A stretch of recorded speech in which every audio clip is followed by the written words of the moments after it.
Kính thưa quý vị, từ bàn làm việc của diễn đàn Chính Luận, chúng tôi là Phan Quang Trọng, xin kính chào quý vị.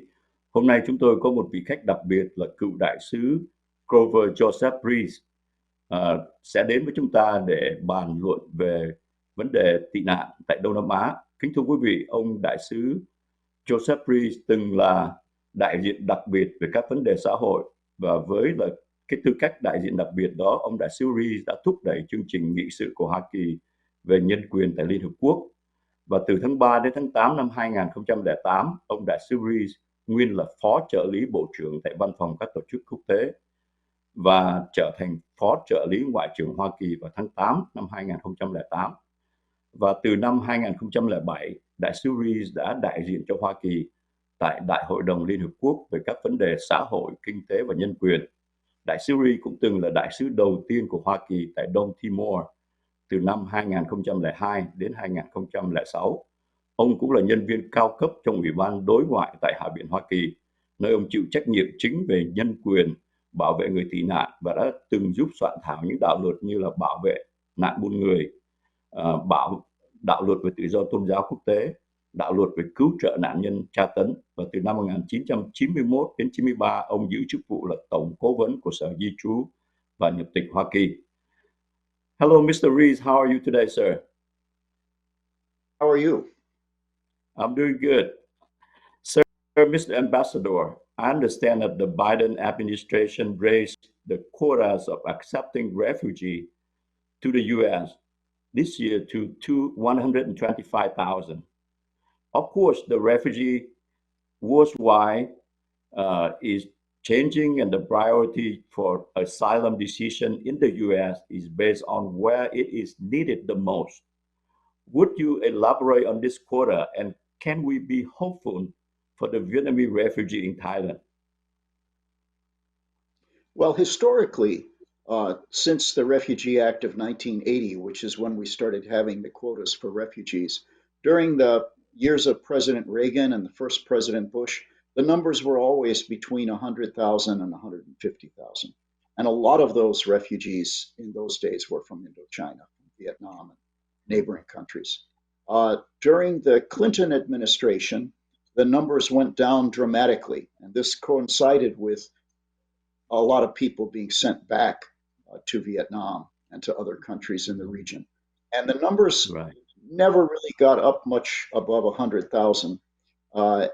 Then, of course, during the Trump administration, there were people in the administration who didn't want to see any resettlement of refugees at all, and they managed to achieve that. They lowered the quota to, well, they cut it by 80%, and then even the 15,000 or so that were allowed, hardly any were actually resettled. So the Biden administration promised that they would increase dramatically back to over 100,000. And they did. They not just this year, but last year. The problem is you can have the number if you want, but they haven't actually resettled very many refugees. They say it's because the system needs time to get working again. And so it's been very slow. But it's also the case that we have a lot of whistles and bells, a lot of procedures in the refugee admissions process that are supposed to be security related.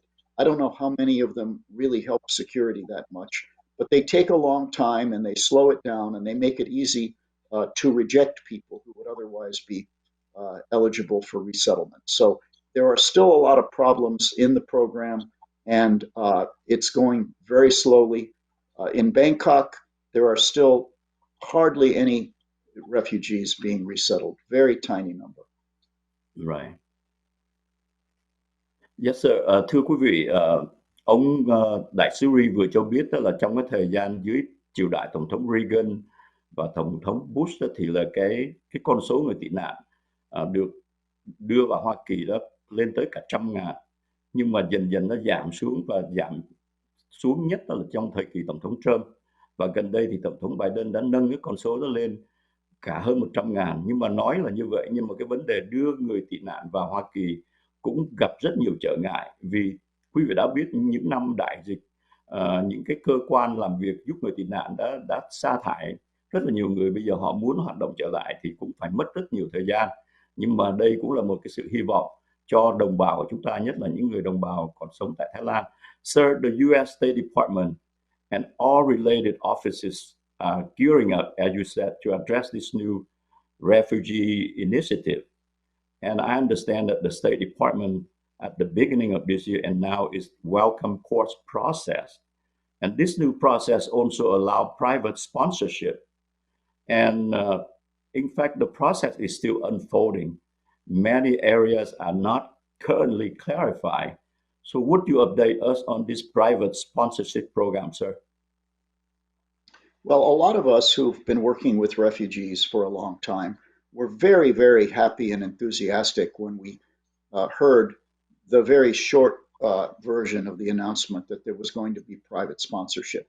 Because what private sponsorship has historically meant in countries like Canada that have such programs is that you can identify a refugee whom you know about. Maybe you know that person's relatives in the United States, and you've heard about this refugee, and this refugee needs to be sponsored, needs to be resettled, but isn't being resettled by the regular program. So you can then bring that person in outside the regular government resettlement program.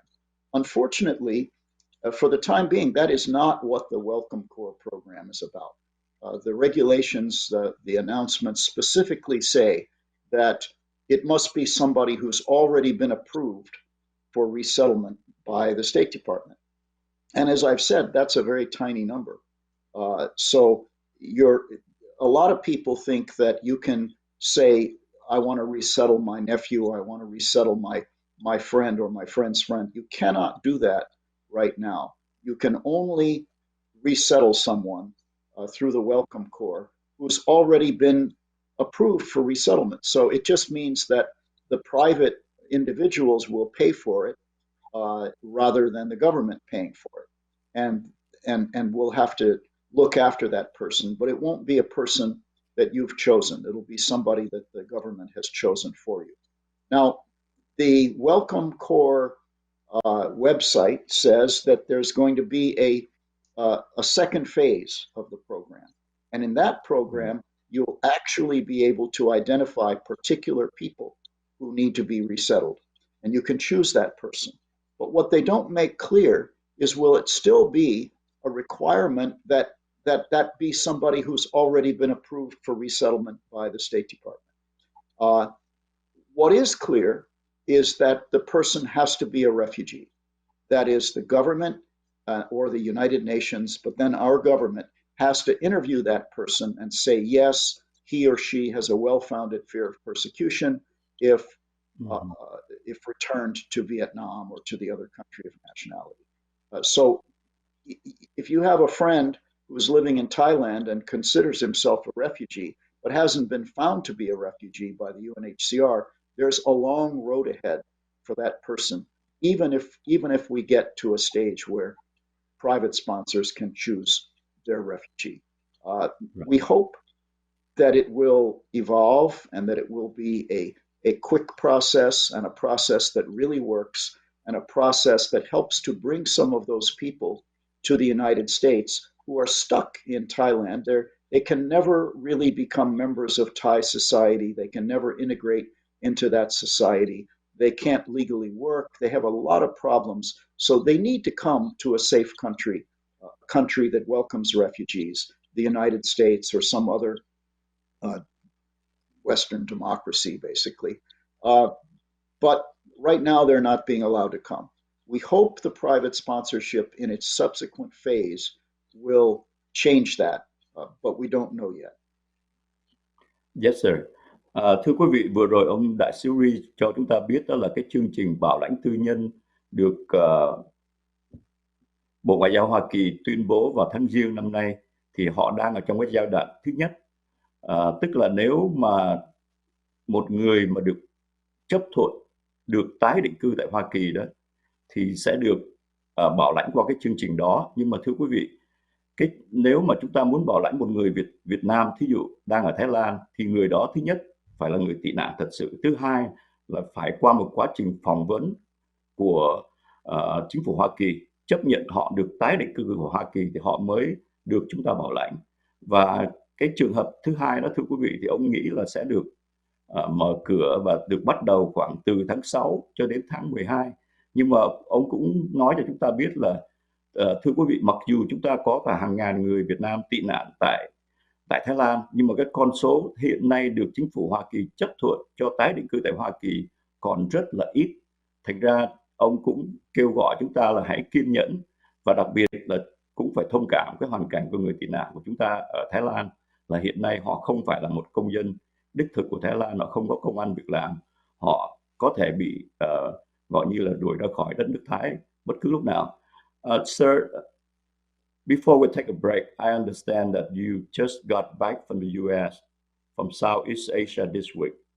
So what is the condition of our Vietnamese refugees in Thailand, especially the people that you met in the last few weeks, sir?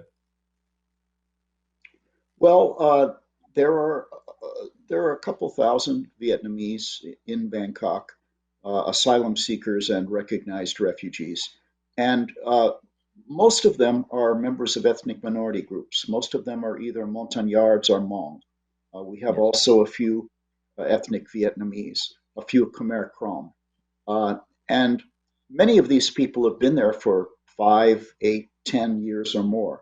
And as I've said, they're not really able to adjust to life in Thailand. They don't have any legal immigration status in Thailand, even if they've been recognized by the UN High Commissioner for Refugees to be really refugees. Their children can go to school, didn't used to be able to. Now the children can go to school, but they still can't work legally. They can't really build a life in Thailand. And we've been advocating with the government for years to resettle some of those people. And used to be that probably half of the people who were recognized as refugees eventually got resettled in the United States. But for the last 8 years or so, the strategy, I think, by the UNHCR and by our refugee bureau in the State Department has been don't resettle very many people, because if you resettle people, then more people will come to Thailand. They see resettlement as a pull factor, as a magnet. So they don't really like resettlement. And that's why we're hoping that the private sponsorship program, if it really fulfills its promise, will allow us to get around that negative attitude.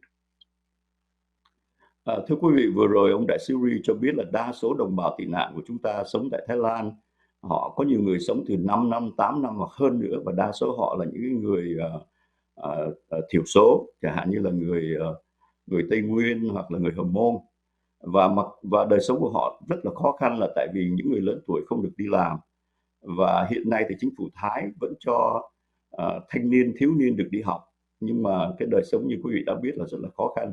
Và thật sự trong nhiều năm nay, cái vấn đề mà tái định cư cho số người tị nạn tại Thái Lan rất là ít, và ngay cả chính phủ Hoa Kỳ hoặc chính phủ Thái cũng không có chú trọng đến việc này, tại vì họ sợ rằng nếu mở cái chương trình tái định cư đó ra ở Thái Lan thì lại con số tị nạn ào ạt lại tới Thái Lan như nhiều năm trước. Sir, I would like to take a little break for commercial and please stay tuned and we will come back. Thưa quý vị, chúng tôi xin tạm ngừng cho cái chương trình quảng cáo và chúng tôi xin trở lại quý vị ngay lập tức.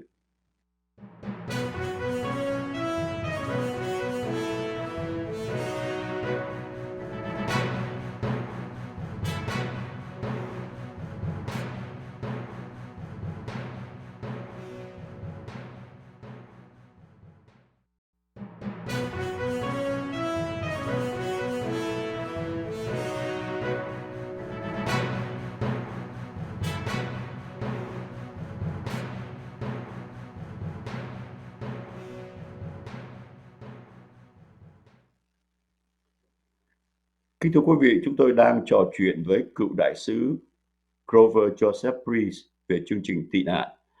Mr. Ambassador, like the Rover program that you involved heavily 25 years ago, the importance of our advocacy efforts is to convince the U.S. and other countries to resettle our Vietnamese refugees. It is, to me, is the utmost critical at this time. And as a Vietnamese American, what can we do to advocate to help accelerate this resettle program, sir? In the Rover program, which was a program that was in the late 1990s. And the way that program came about is that in the early 1990s, the US government and other governments that had been involved in refugee rescues in Southeast Asia decided that it was time to end the program. And so they had something called the Comprehensive Plan of Action, which was designed to interview everybody in the camps and to find a very, very small number to be refugees and resettle those people and then return everybody else to Vietnam or to the other countries they came from. And members of Congress, I happen to be working for Congressman Chris Smith from New Jersey, a great advocate for human rights and an advocate for refugees. And he was the chairman. He became the chairman in 1995 of something called the Subcommittee on International Operations and Human Rights. And we had some jurisdiction over the budget of refugee programs. So we put in an amendment into the State Department's authorizing bill that said you can't use any US money to return people to Vietnam unless they have been interviewed by a United States asylum officer and found not to be refugees. And that would have stopped the returns dead in their tracks because these people had been interviewed by policemen or military officers from Malaysia, Thailand, and Hong Kong. They had not been interviewed by real refugee officers. And so we passed that bill through Congress. The president vetoed it, but we said we'll put it in other bills until it eventually gets through. And so we negotiated with the State Department, and they said, tell you what, if you let them go back to Vietnam, we will interview them again once they get back to Vietnam.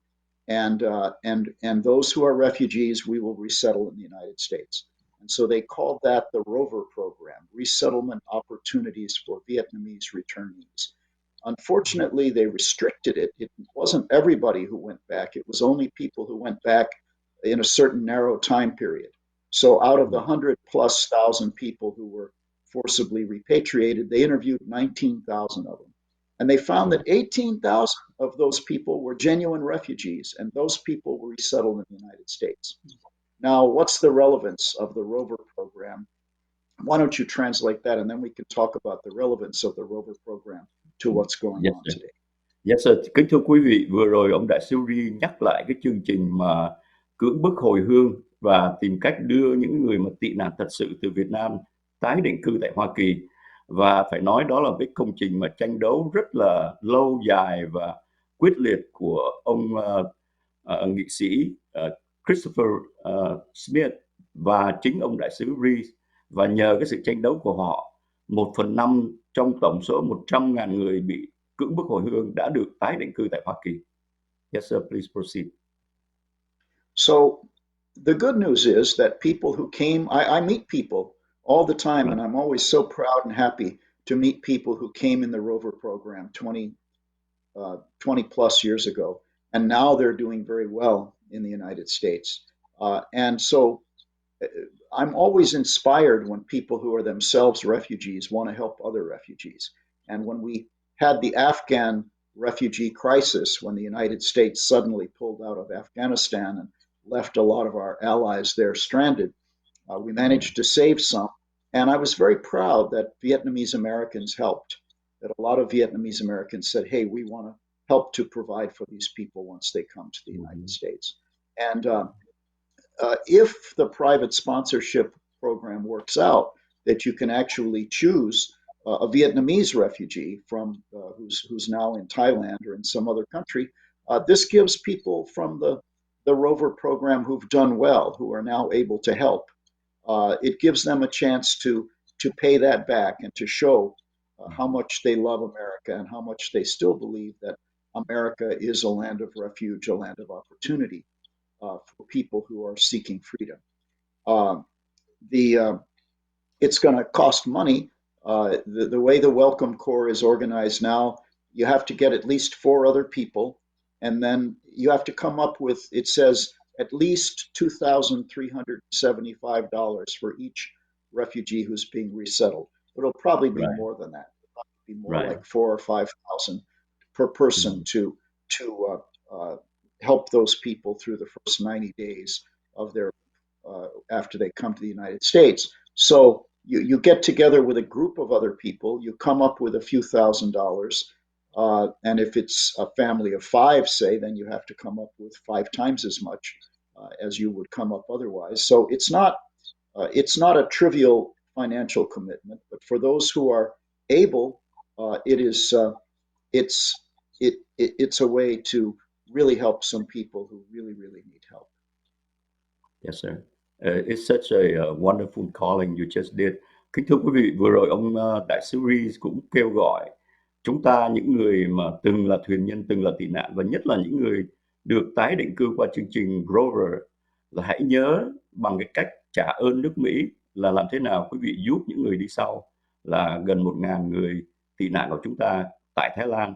Và hy vọng nếu mà chương trình bảo lãnh tư nhân thật sự xảy ra và có thể làm được cái việc đó, thì ông cũng nói sơ sơ về những cái cách thức, chẳng hạn như là mỗi một người chúng ta có thể kêu gọi 4 người khác để tạo thành những cái nhóm gọi là bảo lãnh tư nhân, và chúng ta sẽ gọi như là sẽ tìm được một cái ngân sách khoảng 2.375 đồng, hoặc là tốn phí hơn một chút xíu cho mỗi đầu người Việt Nam mà chúng ta được phép bảo lãnh. Sir, I'm pretty sure the Vietnamese refugee in Thailand right now receive this news with great excitement. However, like you said, there's many difficulties that we have to overcome in this process. So what is your advice to these people now? Well, to people who are in Vietnam, the advice is don't get too excited too soon, because we don't really know how this is. The people who are in Thailand, and especially to people who are in Vietnam, we understand that some people in the United States and maybe some people in the refugee community in Thailand have been telling people in Vietnam, hey, come to Thailand because then you'll go to the United States. And that's a very risky proposition. If you have to leave Vietnam because you're being persecuted or because you have an imminent fear of persecution, then fine. That's what you should do. But please don't come to Thailand because you think that's a speedy ticket to the United States, because it's not. So that's the first point. Don't be too enthusiastic. But the second point is have hope. There are people who are trying to help you. There are people who are praying for you and advocating for you. And we will continue to do that. And we hope we can do it until we solve all the problems. Yes, sir. Thưa quý vị, vừa rồi ông Đại sứ Rees cũng kêu gọi là quý vị đừng có nghĩ, nhất là quý vị đang ở Việt Nam, đừng cứ nghĩ là quý vị có thể đến Thái Lan bằng mọi cách, và từ đó quý vị có thể được gọi như là được bảo trợ qua cái chương trình bảo trợ tư nhân. Ông nói là cái trường hợp đó sẽ không xảy ra, và nếu quý vị phải trốn khỏi Việt Nam vì quý vị đang bị áp bức về bất cứ lý do gì, như là tôn giáo, như là chính trị, thì cái việc bất khả kháng quý vị phải ra đi. Nhưng mà ông vẫn kêu gọi là đừng nghĩ rằng sẽ đến được Thái Lan thì sẽ được tái định cư tại Hoa Kỳ.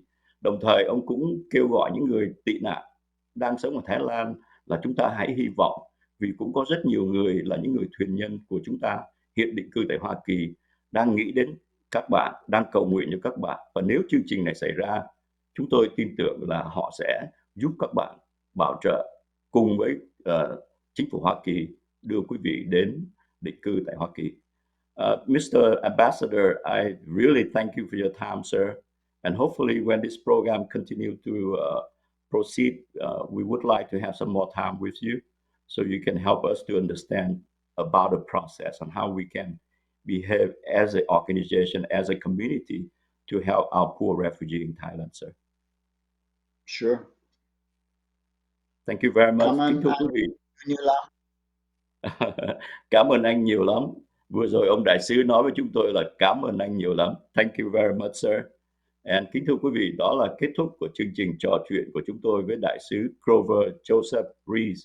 Và chúng tôi xin hẹn tái ngộ với quý vị trong những chương trình kế tiếp. Xin kính chào quý vị.